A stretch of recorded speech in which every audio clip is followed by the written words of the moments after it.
25 साल के क्रिकेटर ऋषभ पंत का दिल्ली देहरादून हाईवे पर एक्सीडेंट हो गया, जिसमें वो गंभीर रूप से घायल हो गए।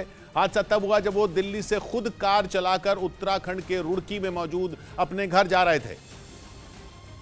तभी उनकी तेज रफ्तार मर्सिडीज कार हादसे का शिकार हो गई, जिसमें वो बुरी तरह घायल हो गए। इस घटना का एक सीसीटीवी वीडियो भी सामने आया, जिसमें सुबह करीब 5:30 बजे ऋषभ पंत की कार डिवाइडर से टकराती दिखाई दी। कार की रफ्तार इतनी तेज थी कि वो डिवाइडर पर बनी रेलिंग को तोड़ती हुई सड़क के दूसरी तरफ जा पहुंची। ये साइड की जो रेलिंग्स है जिनकी हम बात कर रहे हैं, इसको तोड़ती हुई यहाँ आप दूसरी तस्वीर देख रहे हैं, जहाँ पर ये आपको गाड़ी के कांच के टुकड़े भी नजर आएंगे। करीब 200 मीटर तक कार सड़क पर घिसटती रही और फिर उसमें आग लग गई। जो तस्वीरें सामने आई उनमें कार से आग की ऊंची ऊंची लपटें उठती दिखाई दी और बीच सड़क पर जलती हुई कार को देखकर वहां कुछ लोग इकट्ठा हो गए। बताया गया कि हादसे के वक्त वहां हरियाणा रोडवेज की एक बस भी खड़ी थी।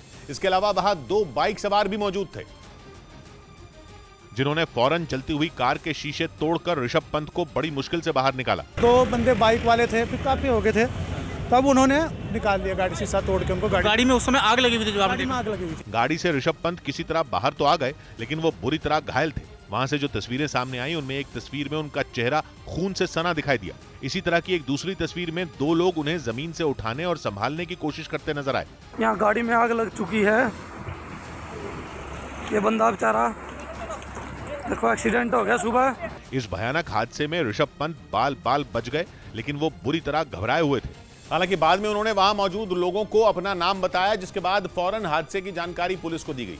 थोड़ी देर में पुलिस की एक टीम भी वहां पहुंच गई और फिर एम्बुलेंस से उन्हें इलाज के लिए रुड़की के सक्षम अस्पताल ले जाया गया। लेकिन ऋषभ पंत की हालत को देखते हुए फौरन उन्हें देहरादून के मैक्स अस्पताल में भर्ती कराया गया।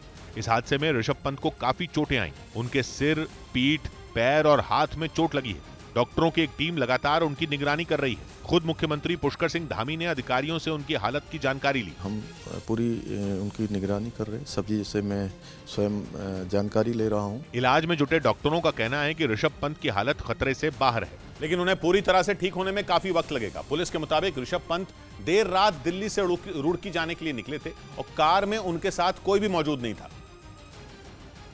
लेकिन घर से करीब 10 किलोमीटर पहले झपकी आने की वजह से उनकी कार डिवाइडर से टकरा गई। ऋषभ पंत का स्वयं मानना है कि संभवतः झपकी आने के कारण ये दुर्घटना हुई होगी। पुलिस का यह भी कहना है कि जिस वक्त यह हादसा हुआ उस दौरान ऋषभ पंत की कार 100 किलोमीटर प्रति घंटा से ज्यादा की रफ्तार से दौड़ रही थी। बताया जा रहा है कि वो अपनी मां को सरप्राइज देना चाहते थे और इसीलिए उन्होंने अपने आने की बात किसी को नहीं बताई थी।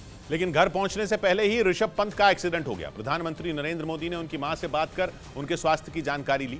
लोगों का यह तक कहना है कि हादसे की वजह से वहां धमाके जैसी तेज आवाज हुई थी। ऐसा लगा जैसे वहां कोई बम फटा हो। और जब लोग घरों से बाहर निकले तो सड़क पर कार से आग की भयानक लपटें उठती दिखी। बताया गया कि हादसे के वक्त वहां जो लोग मौजूद थे उनके मुताबिक कार की रफ्तार बहुत तेज थी। देखकर ऐसा लगा था जैसे कार हवा में उड़ रही हो। फिलहाल ऋषभ पंत का इलाज चल रहा है। लोग उनके जल्द ठीक होने की प्रार्थना कर रहे हैं।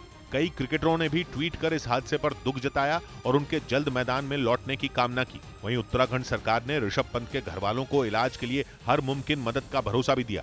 वहीं ऋषभ पंत की कार जिस जगह हादसे का शिकार बनी, वहां अक्सर रात के वक्त हादसे होते हैं।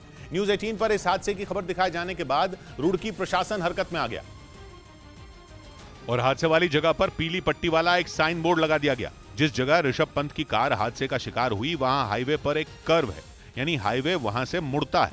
इसीलिए अक्सर रात के वक्त ये मोड़ परेशानी की वजह बनता है, खासतौर पर तब जब कोहरे के कारण विजिबिलिटी कम हो। आज प्रशासन ने न्यूज 18 इंडिया पर खबर दिखाए जाने के बाद एक ऐसा यहाँ पर साइन बोर्ड लगाया है। माना जा रहा है कि ये मामूली सा साइन बोर्ड गाड़ी चला रहे लोगों की मदद कर पाएगा, जिससे हादसों में कमी आएगी।